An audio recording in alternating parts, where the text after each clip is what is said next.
자, 뭐죠? 침례가 맞을까요? 원래 세례가 맞을까요? 침례가 맞습니다.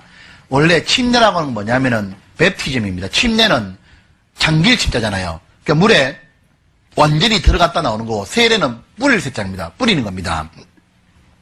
원래가 뭐냐면, 침례의 뜻 자체가 뭐냐면, 침례라는 게, 원래가, 침례 뜻도 아시죠? 침례는 뭐냐면은, 우리가 침례 받잖아요? 구원받고 나면은 제일 먼저 해야 될 게 침례 받아야 됩니다.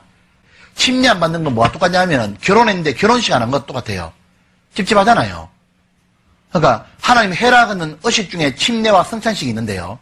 이 침례를 받는데, 침례 뜻이 뭐냐면, 물에 완전히 들어갈 때 뭐냐면은, 우리는 예수님이 나 때문에 죽었다는 것을 완전히 인정하는 겁니다. 그리고 물에서 올라오는 건 뭐냐면, 이제는 예수님이 나 때문에 부활했다는 걸 인정하는 건 동시에, 물에 내려갈 때는 나는 이제 내 옛 모든 생활을 청산하겠습니다. 마음의 다짐이고, 올라올 때는 새 생명 가운데 살겠습니다. 그 얘기거든요. 그러니까, 원래 침례의 의미대로라면 물에 다 들어가야 돼. 어떤 사람 들어가는데 목만 딱 남겨놔, 이렇게. 요 말은 뭐예요? 위에, 요 위에부터 내 맘대로 하랍니다. 그 말인 겁니다.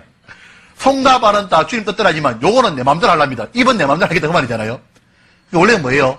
그래서 우리가 완전히 다 집어엎어린 거예요, 완전히. 어떤 사람은 집어 들어가면서 손만 빼잖아요? 손은 자기 마음대로 하겠다. 그럼 어떻게 해요? 손빼가 넣어야 돼. 그래서 완전히 저는 이제는 주님 앞에 제가 죽었습니다. 이제 올라오면서 주님 위에 살겠습니다. 고백인 겁니다.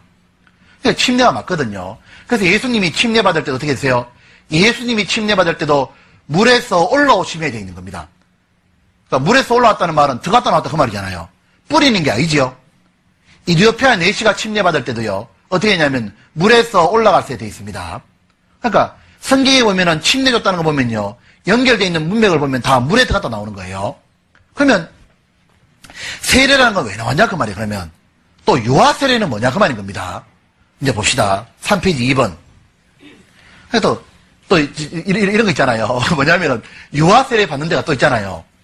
그리고 세례 뿌리는 게 있고 이제 확실합니다. 이번에 보면 서기 300년경에 잘못된 교리가 들어오면서 세례가 구원이다라는 이교 사상이 퍼지게 되었고 기왕의 세례가 구원에 쫓기려면 일찍 구원을 받자고 시작한 것이 그게 유아 세례인 거예요. 근데 이것이 확산돼 가지고 AD 426년에는 캐톨릭은 유아 세례를 아예 법으로 정해버린 거예요. 반드시 받아야 된다고.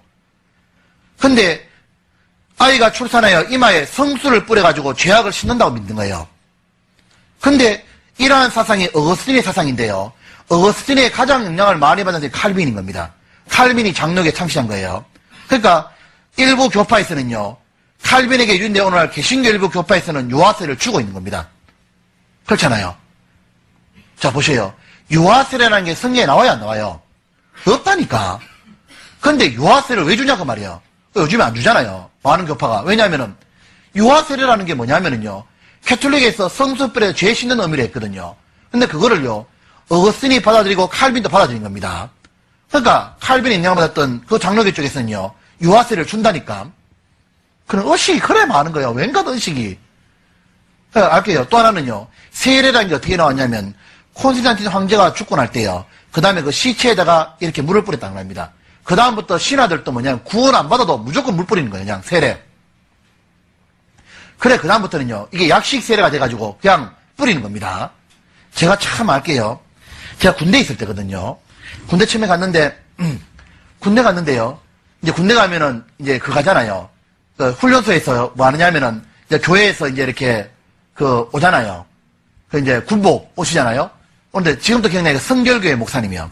근데 그분이 딱 오더니 뭐라고 하냐면 이제 딱 오더니 이제 그때 군대 왜 보면 이렇게 훈련소에 있다가 군대 왜 가느냐면 군인들이 대체로 초코파이 주기 때문에 가잖아요. 자매님 잘 모르죠? 초코파이가 얼마나 귀한 건지. 눈물에 젖은 초코파이를 먹어봐야 돼 진짜. 그 초코파이 그거 하나 먹어보려고 정말 초코파이가 너무 그립고 있잖아요. 또 하나는 뭐예요? 쉴 수 있다는 생각 때문에 교회 다 가거든요. 그러면 교회에 모이면 어떻게 하냐? 다 자. 거의 반 이상은 잡니다. 그리고 초코파이 줄 때 눈 딱 뜨거든요. 근데 거기에서 뭐라냐면은 그 목사님이 딱 이라는 거예요. 맨 그때 오늘 자기가 하나님을 믿고 예수님의 속죄를 믿고 아직도 세례받지 못한 사람은 다 나오라고. 그러면 세례 주겠다고. 그래 말하는데요. 교회 한 번도 안 다닌 사람도 다 나와. 쫙 나오면 그냥 쫙 나오면 왜? 세례받고 나면 또 하나 주거든요. 그러니까 또 하나 주니까 쫙 나오면요. 딱 뿌려. 그래서 제가 잽싸게 나갔다는 거 아니에요. 그래가지고 딱 이제 이렇게 뿌려주거든요. 뿌려주면 저야 사실 저는 그 전에 구원 받았거든요. 구원 받았으니까 침례를 안 받았거든, 근데요. 그래서 나는 정말 그래가지고 나 받으러 나갔다니까. 그래서 뿌리더라고. 그래서 뿌리는데 다른 애들은 그거 뿌렸다 해가지고 삶의 변화 있습니까? 하나도 없어. 나가자마자 담배 펴. 그러니까요. 똑같은데 초코파이 하나 더 더불어 받은 거거든요. 뭐가 똑같아요? 이가 똑같은 거예요.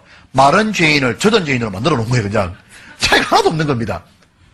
그렇잖아요. 그러니까 그게 이 세례가 나오다가 나중에 어떻게 하냐면요. 캐톨릭에서는 어떻게 하냐면은 유아 세례, 학습 세례 이런 게 막 있는 거예요. 그것이 어떻게 돼요? 개신교에 들어오면서 어떻게 되냐면은 이게 뭐 학습 문답 이런 식으로 바뀌어버린 거예요. 완전히. 여기 봅시다. 위에 보면 3번 세례는 콘스탄틴 황제 때 황제가 죽은 다음 그의 시체에 뿌리자 그동안 경험도 없이 강제로 콘스탄틴 신하들에게 세례를 준 것이 세례의 시초다. 나중에 로마 카톨릭이 성세성수 거룩한 무리들이 한 거예요. 의식의 체계로 자리를 잡은 거다. 학습 세례는 먼저 학습을 받은 후 세례를 주는데 로마 카톨릭은 수세, 혈세, 화세가 있다. 근데 이게 모두 개신교로 넘어와서 오늘날 학습 문답, 세례 문답으로 변경된 거다.